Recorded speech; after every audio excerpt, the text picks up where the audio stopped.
Irmãos, nós vimos que esse livro, né, que nós passamos a conhecer ele nos mostra os mínimos detalhes, né?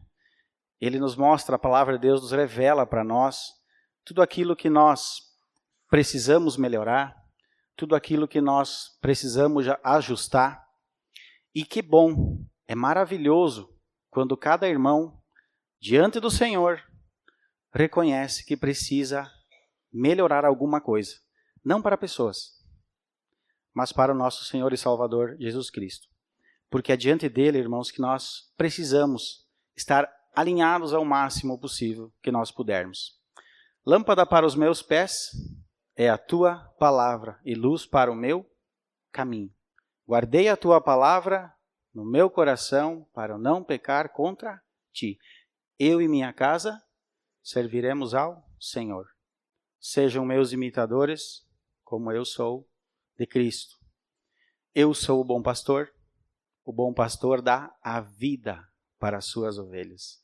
Vinde a mim, todos os que estão cansados e sobrecarregados, e eu vos darei descanso. Este é o meu Filho amado, em quem eu me agrado. Bem-aventurado o homem que não segue o conselho dos ímpios, não se assenta na roda dos escarnecedores, antes tem prazer na lei do Senhor e medita nela de dia e de noite. Buscai em primeiro lugar o reino de Deus e a sua justiça, e as demais coisas vos serão acrescentadas. Sobre que livro eu estou falando até agora? Sobre a Bíblia, né? Creio que todos aqui já pelo menos ouviram esse versículo. Alguns irmãos já estão pensando, eu já ouvi isso que vai ser falado hoje. Sim, alguns irmãos já ouviram. Mas sempre lembrando que Deus é maravilhoso e Ele quer muitas vezes insistir conosco para que a gente de fato compreenda. Porque se tem algo, irmãos, que nós, seres humanos, somos, é cabeça dura. Ou é só eu? Só. Obrigado, irmão. Obrigado. Sinceridade é tudo, né? Mas vejam que Deus, Ele conhece o meu coração e Ele conhece o seu coração. E é sobre isso, irmãos, que sobre esse livro maravilhoso que nós temos na nossa mão, que nós vamos falar um pouquinho sobre a Bíblia. Sobre esse livro maravilhoso que Deus deixou para nós. Ele nos deu de presente, irmãos. Olha quantos anos atrás Deus já providenciou essas palavras e hoje nós temos a palavra de Deus na nossa mão. Não é maravilhoso? Nós sabemos que Ele deixou para mim e para você. Nós vamos falar sobre a Bíblia um pouco. Primeiro momento, nós temos que olhar a Bíblia no contexto no qual ela é deixada com os seus propósitos. Por que eu trago isso? Muitas pessoas olham para esse livro como algo que possa ter algum poder, alguma coisa mística. Ou algo que eu possa deixar aberto lá na minha casa, no meu trabalho, no meu escritório, posso deixar lá escancarado em alguma parte dela aberta, mostrando algum texto bíblico para nós, e nós achamos que esse gesto dela estar aberta, já está tudo resolvido. Ou seja, ela por si só, estando ali, ela faz tudo o que eu precisar. Quando os irmãos daqui de Chapecó vão lá para o culto de Trindade, adivinha o que eles fazem em primeiro lugar de manhã cedo antes de entrar no carro? Pegam a Bíblia, colocam ela dentro do porta-luvas para ela proteger a viagem. Não, eles não fazem isso. Não fazem. No painel aberta. Quem já não fez isso? Ou quem já fez isso? Quem colocou esse livro em algum lugar achando que ele vai, agora eu estou bem amparado. Agora estou bem protegido. Isso tem algum poder dessa forma? A palavra de Deus funciona dessa forma? Não, nós sabemos que não. Então o que eu preciso fazer com esse livro maravilhoso que Deus deixou para nós? O que eu preciso? Eu preciso ler. Esse é o primeiro ponto. Nós precisamos ler esse livro. Adianta só ler? Quem aqui, muitas pessoas às vezes falam, né? Mas eu li esse livro, leio e nunca entendo nada. Então, eu preciso ler esse livro e eu preciso entender, eu preciso compreender o que ele está falando. Caso contrário, somente a leitura não vai adiantar em nada. Nós precisamos também, irmãos, confiar nesse livro. Nós precisamos confiar nessa palavra que Deus deixou para nós. E ainda, no final de tudo, nós precisamos aplicar ela. Se nós não colocarmos ela em prática, também não vai servir para nada. Quando nós lemos ela, quando nós entendemos ela, quando nós confiamos nela e quando nós praticamos ela, aí sim, ele se torna um livro poderoso. Aí ele vai fazer as transformações e as mudanças que Deus quer na nossa vida. Essa é a última e a única forma que Deus tem mostrado para nós. Quando nós olhamos lá, né, o Salmo 91, ele nos fala que nós só encontraremos proteção, descanso, paz, quando nós estivermos no esconderijo do Altíssimo, à sombra do Onipotente. Então, esse versículo ele mostra isso para nós. Mas a pergunta é, eu sei que esse versículo é bíblico. Então, eu sabendo desse versículo, eu já tenho a proteção do Senhor, eu já tenho a paz do Senhor, eu tenho o refúgio no Senhor. Será que é uma verdade? Só por eu saber esse versículo? Não. Porque o versículo diz, todo aquele que habita no esconderijo, na sombra do Onipotente. Né, mano Sérgio? Se o ramo não estiver na videira. Esse é o caminho, irmãos. Nós precisamos estar próximos de Deus. Nós precisamos estar em comunhão diária com Ele. Precisamos estar lendo a sua palavra para que isso aconteça. Porque senão esse livro vai voltar a ser para você algo que tem um poder místico. Para mim também, se eu agir dessa forma. E Deus ele ordena para nós que as coisas não acontecem assim. E aí a pergunta é, você está no esconderijo do Altíssimo? Você está na sombra do Onipotente? Você tem certeza disso? O que eu quero dizer com isso? Você tem certeza da tua salvação? Porque se você não tem certeza da tua salvação, aí esse Salmo 91 não se aplica para você. Porque você não está na sombra do Onipotente, próximo dele.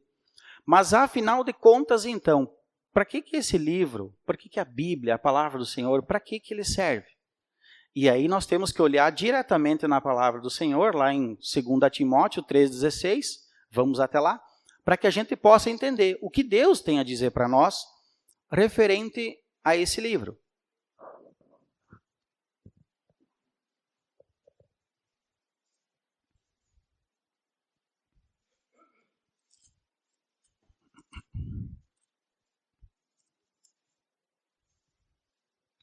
Segunda Timóteo 3:16.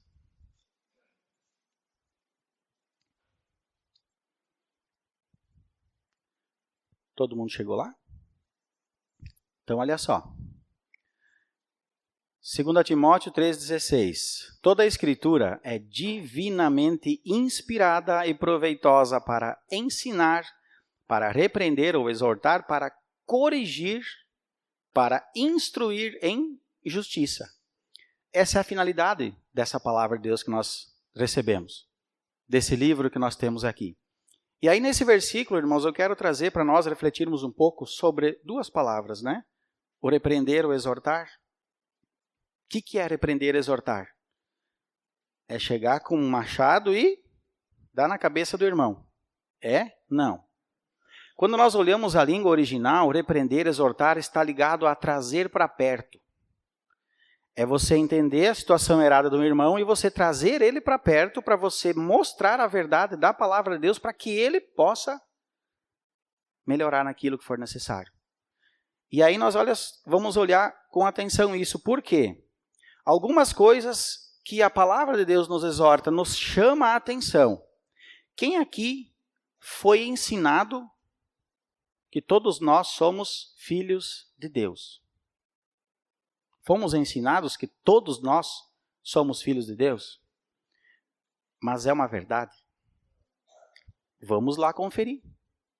João, capítulo 1, verso 12. Hoje nós vamos correr um pouquinho pela Bíblia para entender esses dois assuntos aqui, dessas duas palavras que nós precisamos compreender cada vez mais. João, capítulo 1, o verso 12.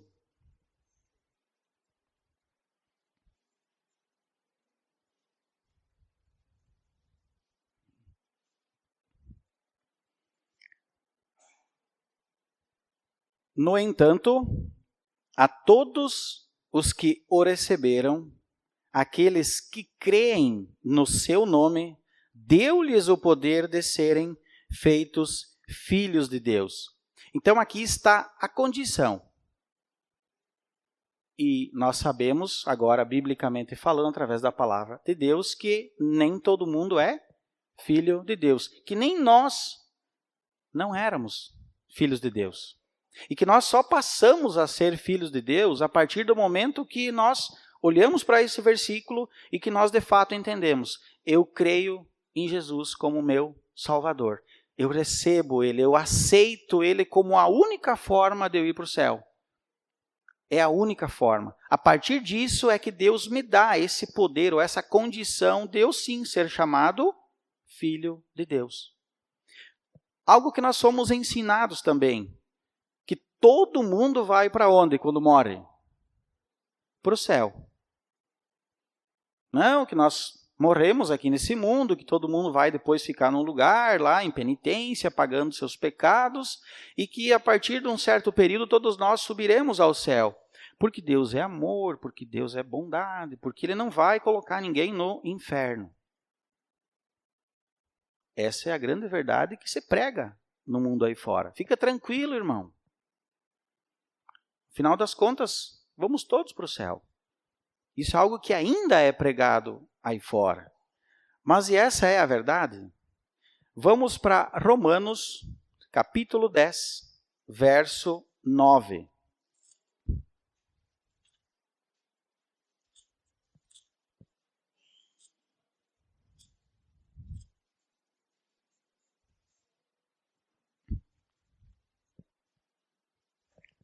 Romanos 10, versículo 9.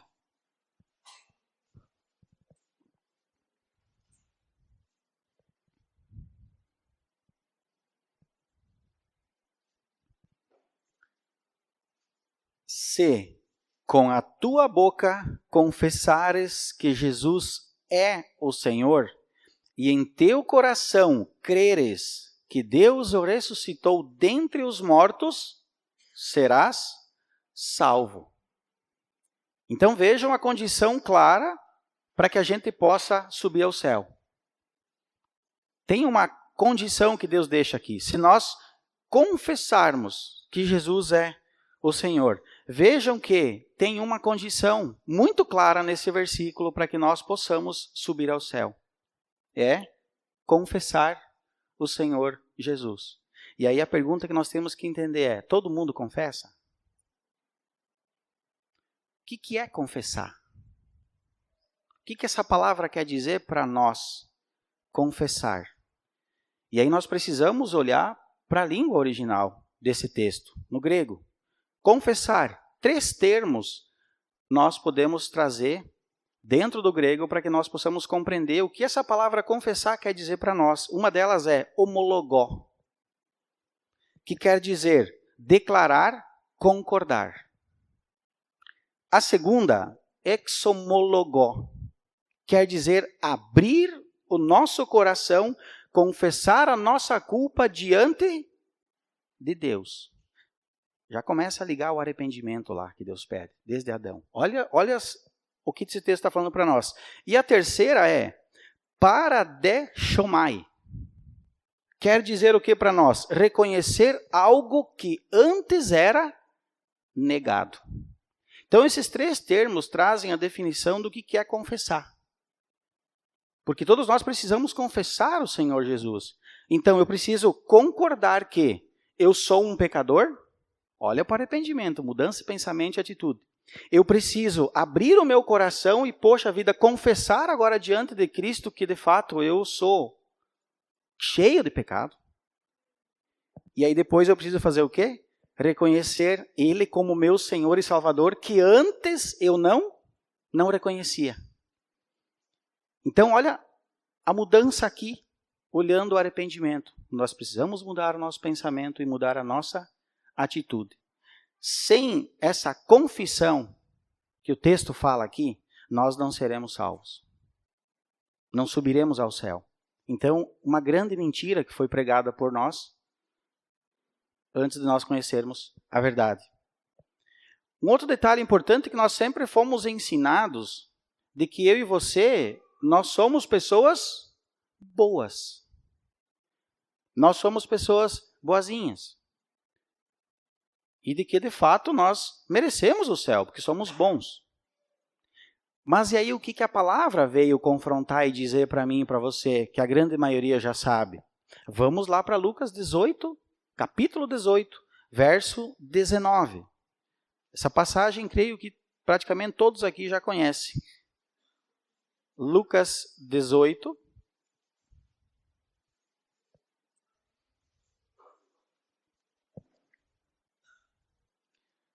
Lucas 18, o verso 19. Essa passagem, irmãos, é quando o jovem rico vai e questiona o próprio Jesus Cristo de o que ele precisava fazer para herdar a vida eterna. E ele chama Jesus de bom mestre. E aí Jesus Cristo ele veio e deu ele mesmo, imediatamente, a resposta para esse jovem rico, que está no versículo 19, onde ele fala o seguinte: respondeu-lhe Jesus: por que me chamas bom?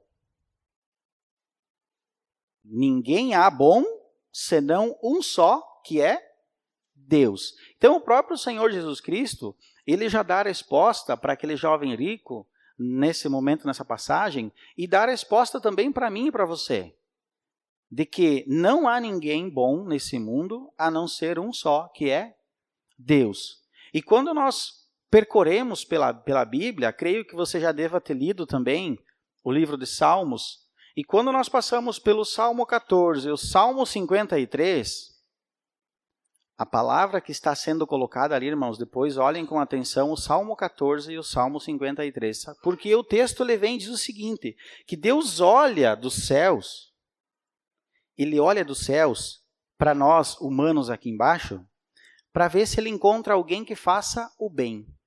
Se ele encontra alguém que busque a Deus. Ele faz isso, traz essa mensagem nesses dois salmos que tem. E aí, irmãos, o que está escrito lá é assustador. Quando nós lemos aqueles 2 capítulos de Salmos. É assustador, porque sabe qual é a resposta que tem lá? O próprio Deus fala para nós que não há ninguém que faça o bem. Ele diz ainda que todos nós se corrompemos. E que todos nós cometemos pecado. Ligando lá com Romanos 3, 23, de que todos pecaram. Então esse texto deixa muito claro isso para nós. Ou seja, a exortação, o chamado de Deus quanto a esse texto, é de que a gente saiba quem nós somos perante Deus e de que nós entendamos de que eu e você, nessa condição de não sermos bons para Deus, nós não merecemos nada dele. Nós não merecemos nada do Senhor. Se nós fôssemos olhar para isso, Deus hoje de manhã ele deveria ter deixado todos nós dormindo. Devido a essa maldade que nós temos para o Senhor. Se assim ele quisesse. Mas por que que ele nos dá as coisas então? Por que que ele nos deu a salvação? Por que que ele nos acorda? Por que que ele nos mantém? Por que que ele nos sustenta? Se nós somos assim. Por causa da sua misericórdia. Por causa do seu amor sobre cada um de nós. É por isso que ele age dessa forma. Baseado na sua vontade. Através da palavra, então, que é a Bíblia, esse Deus nos coloca no nosso lugar. Ele nos coloca no nosso lugar. Como pecadores, como pessoas que cometemos muitas coisas más, ou já esquecemos que nós roubamos, que nós matamos, que nós adulteramos, que nós não honramos o pai e a mãe, que nós cobiçamos as coisas dos outros, que nós fizemos um monte de coisa errada, como o próprio texto de Êxodo 20 mostrou para nós. Ele mostrou para nós o quão ruins nós somos perante o Senhor. Uma outra coisa que nós fomos ensinados, que nós precisamos entender, é que nós precisamos fazer coisas para herdar o céu.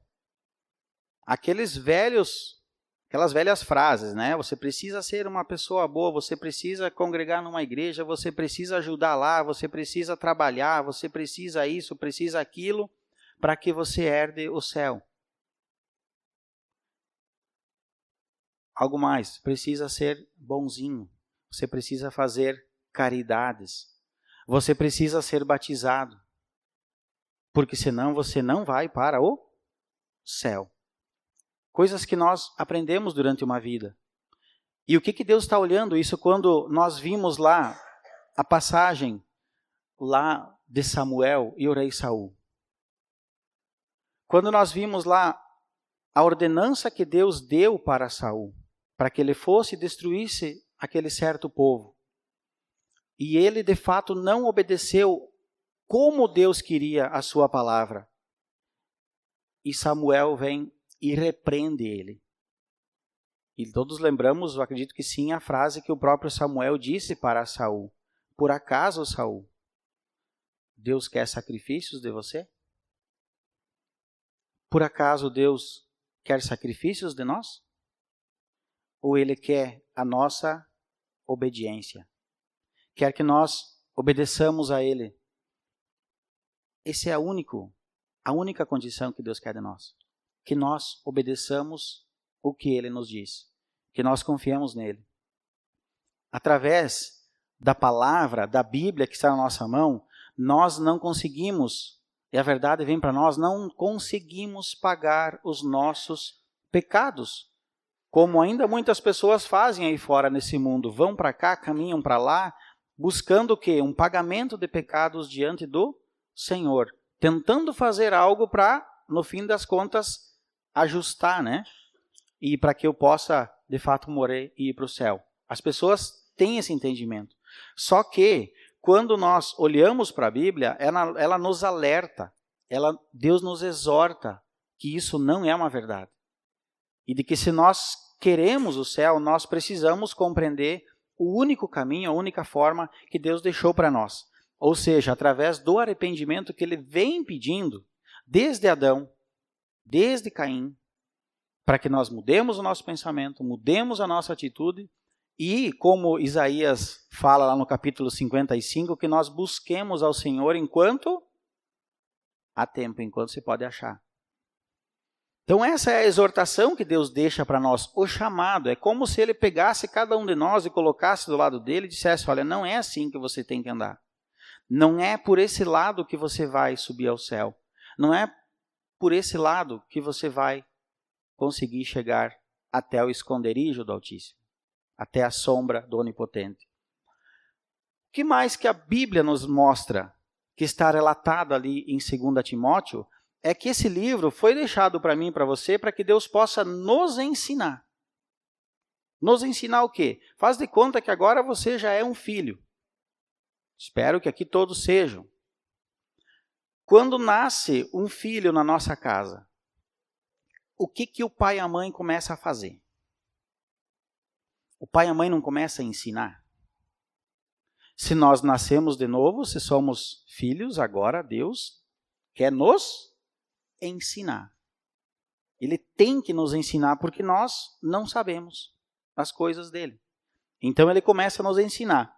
Nos ensinar o quê? Nós passamos a ser filhos de Deus. O diabo vai tentar nós ou não? Ele vai continuar cercando nós ou não? Colocando nós em situações assim como aconteceu no Jardim do Éden? Em situações em que agora eu obedeço a Deus, eu obedeço ao diabo. Deus ele vai continuar permitindo que Satanás venha nos tentar. Porque tudo está sobre a mão do Senhor. Mas o que a Bíblia nos ensina, então? A nós fugirmos das tentações do diabo. Deus deixa um manual para nós fugirmos das tentações do diabo.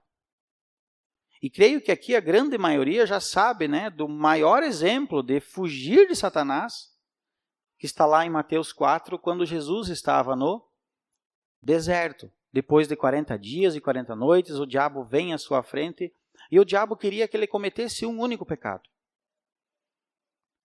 Mas nós vimos que Jesus, sabiamente, ele usou o que para se defender? Ele usou filosofias, ele usou achismos. O que foi que ele usou naquele momento? Ele usou a palavra do Senhor. Ele usou unicamente a Bíblia para se defender do diabo. Então, quando nós olhamos para essa passagem, Jesus está mostrando para nós que hoje, eu e você, para que nós possamos fugir das tentações do diabo, nós precisamos usar a palavra de Deus. Mas aí a pergunta é, você está lendo? Você está compreendendo? Você está confiando? Você está praticando a palavra de Deus? Porque se nós não fizermos isso, irmãos, nós não vamos ter argumentos para nos defender do diabo. E cada vez que Satanás vier nos tentar, nós vamos entrar na conversa dele. E vamos, em contraponto, pecar contra o Senhor. Nós vamos pecar contra ele. Mas Jesus, em Mateus, lhe dá o exemplo de que a palavra de Deus, bem usada, afastou Satanás. Ou seja, chegou a um certo ponto que Satanás fugiu da presença de Jesus, saiu da presença dele, parou de tentar ele.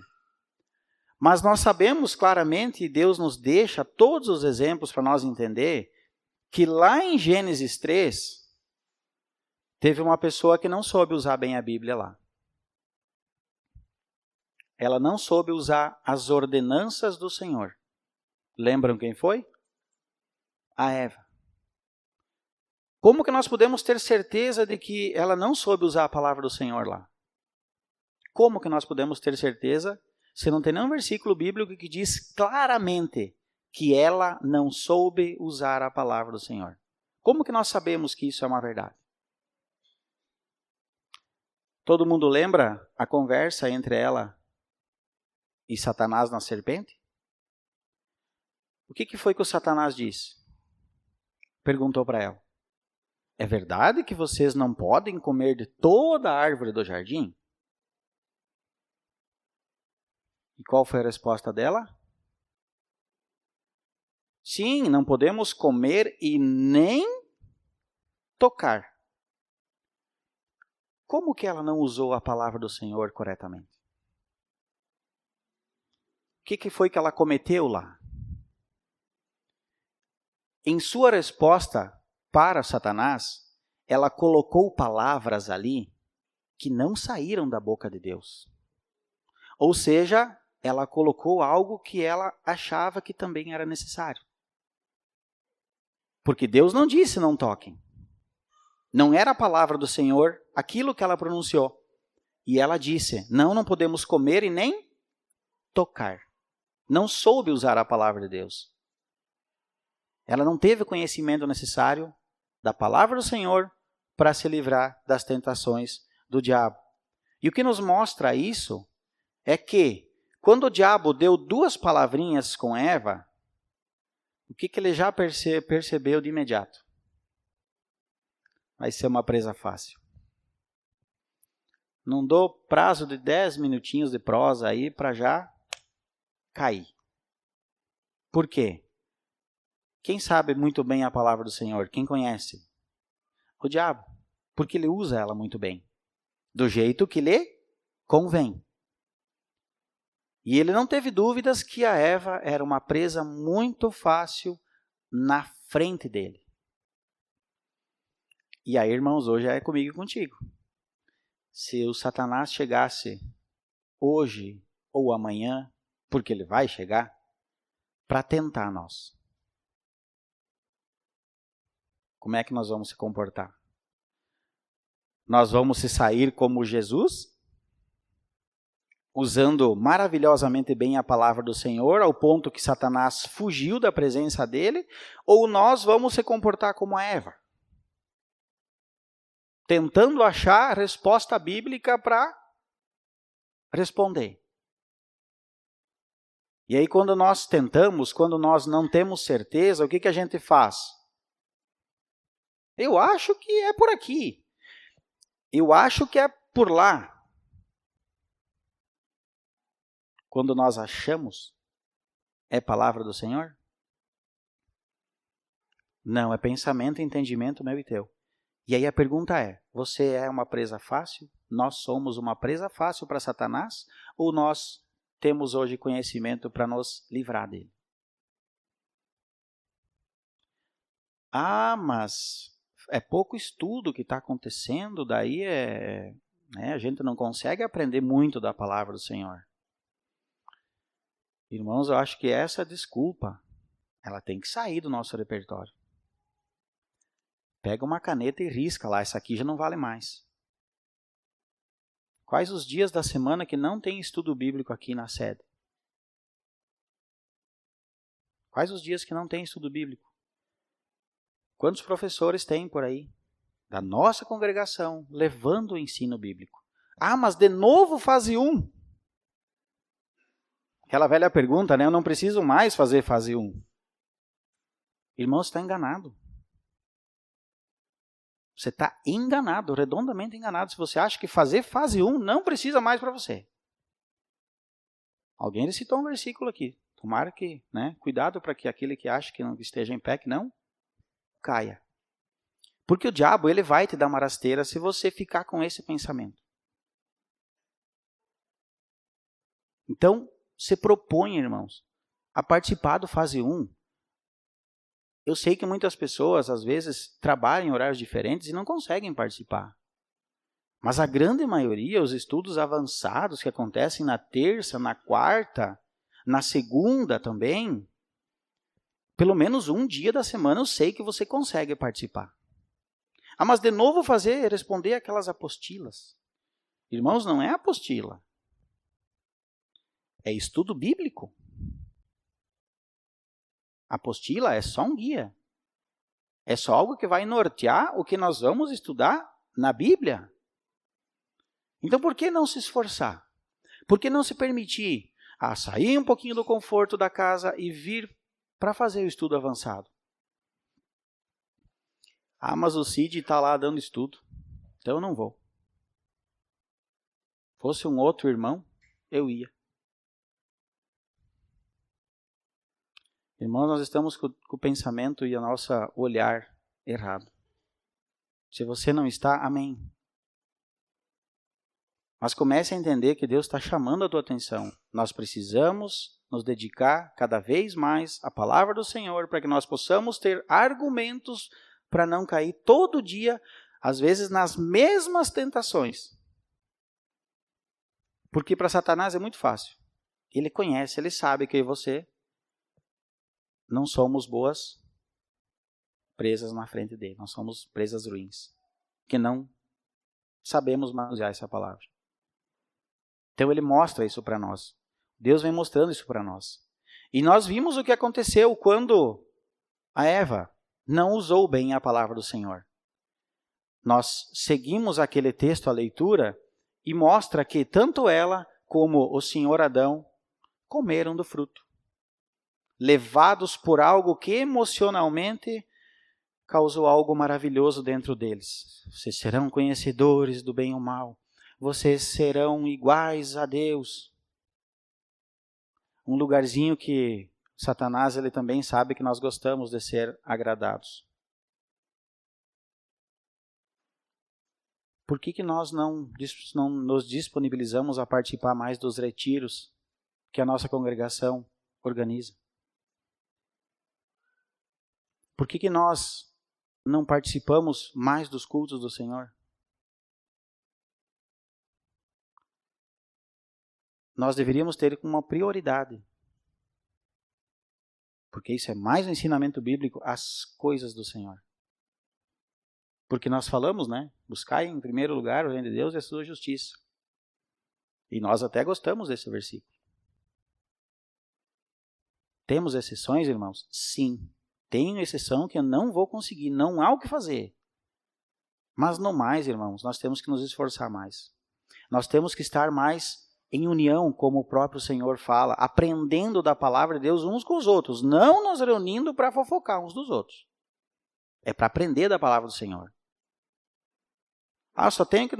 Só temos que nos reunir aqui, então, nesse espaço? Não.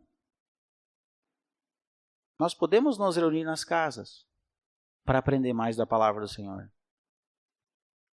Isso não está escrito que é proibido. Nós precisamos ter essa prática para que os irmãos vivam em união, aprendendo da palavra do Senhor. E aí que nós possamos conhecer mais esse livro para não cairmos nas tentações de Satanás. Deus deixa esse livro também para que nós possamos aprender, de fato, e eu acho que foi uma verdade para todo mundo, é que nós não conhecíamos Deus. Nós não conhecíamos Ele, nós não sabíamos quem Ele era, sem antes entender quem Ele é dentro da própria palavra. E aí, irmãos, nós temos vários versículos que mostram isso para nós. De tudo aquilo que eu e você já aprendemos. O que nós aprendemos no fase 1 que definem Deus? Quem Ele é? Alguém lembra? Salmo 139 já traz 3 atributos que já começam a mostrar para nós quem Deus é. Isso, onipotente, onipresente, onisciente. O que mais que Deus é? Bondoso, eterno, misericordioso, justo, santo, puro. Nós sabemos quem é Deus hoje ou não? Aprendemos aonde?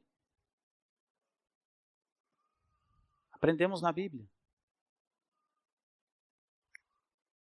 Então nós temos que entender que sem conhecermos a palavra de Deus, nós também não conhecemos quem Deus é. Nós não sabemos o que Deus deseja de mim e de você. Porque nós não conhecemos a vontade dele. Somente lendo é que nós entendemos isso. E quando nós olhamos para esse aprendizado sobre quem Deus é, nós também conseguimos compreender quem Jesus de fato é. E aí isso está relatado lá em João 10:30. Vamos até lá. João 10:30.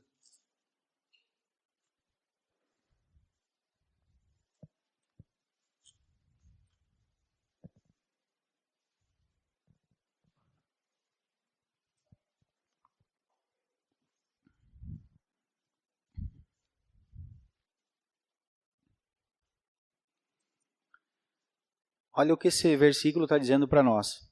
Aqui também todo mundo já conhece, né, essa passagem do bom pastor. Quando ele fala, lá no versículo 30, que o próprio Jesus diz que eu e o Pai somos um. Então o que Jesus está falando diretamente aqui, sem vírgula, sem esconder de nada, é que ele é Deus. De que eu e o Pai somos um, ou seja, Jesus, ele é Deus. E quando nós olhamos para todos os atributos, todas as características e qualidades que nós vimos do Senhor, de Deus, nós também podemos colocar todas elas, então, para Jesus.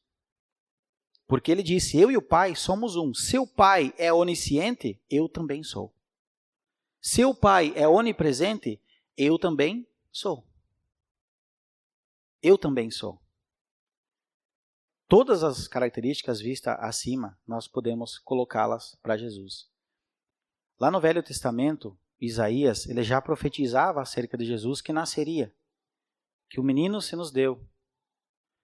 E aí ele começa a falar o seguinte lá, que ele seria chamado de maravilhoso, conselheiro, príncipe da paz, pai da eternidade. Lá em Isaías já estava definindo o que Jesus seria. Já estava sendo profetizado. Mas nós sabemos através das Escrituras também que Jesus ele carrega um título muito maior do que isso. Ele carrega um título muito maior sobre ele, que está relatado lá em 1 João, mas segura marcado em João, porque nós voltaremos aí depois. Lá em 1 João 4, o verso 14.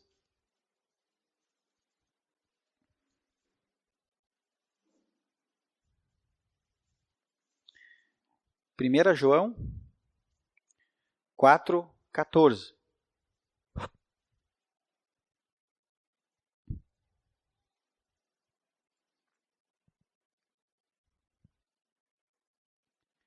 Ali está escrito o seguinte: vimos e testificamos que o Pai enviou o seu Filho como Salvador do mundo.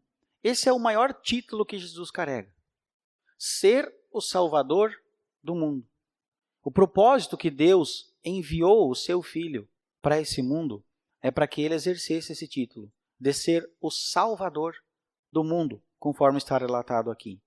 E aí nós, voltando lá para João, lá no capítulo 3, nós vamos entender isso também. O que ele está falando para nós, no capítulo 3, lá no verso 17.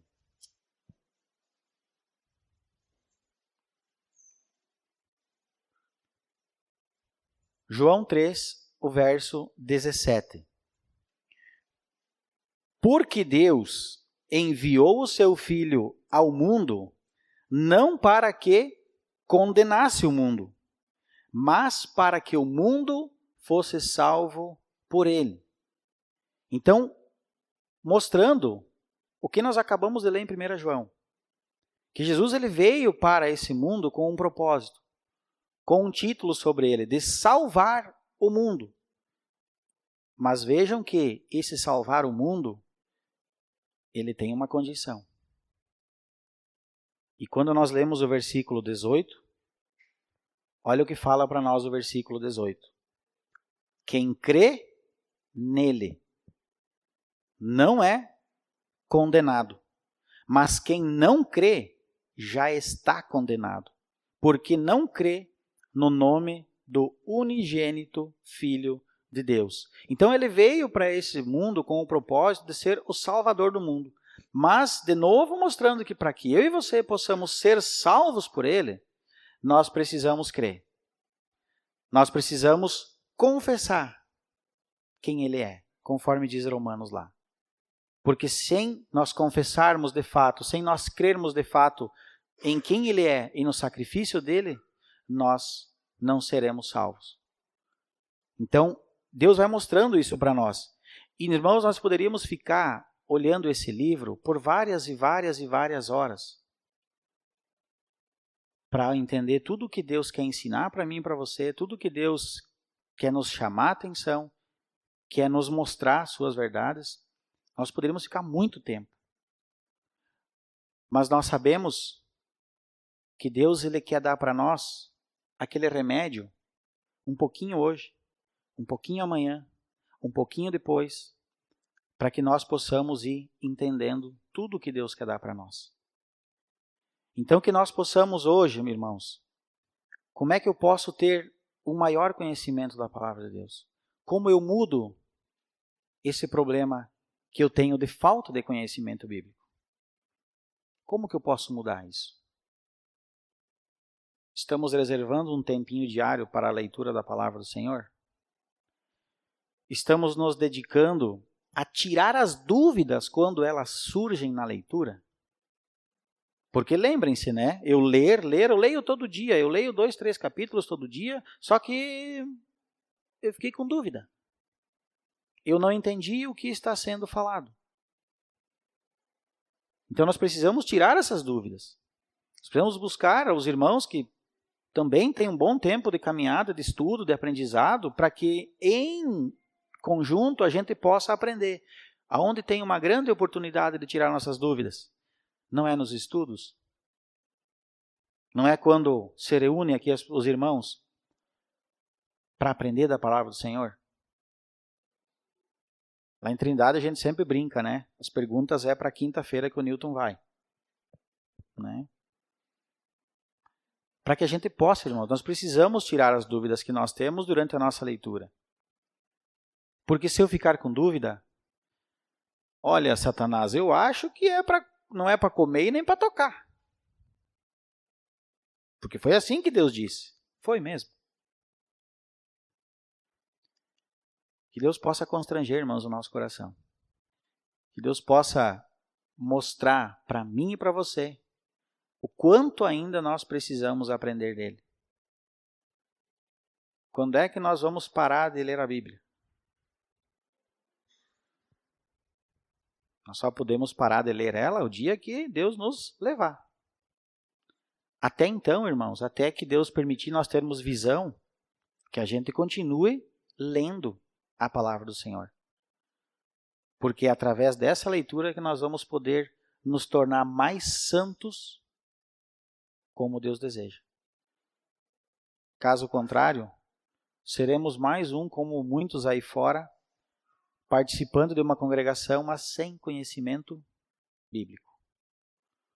Amém, irmãos? Vamos nos colocar de pé?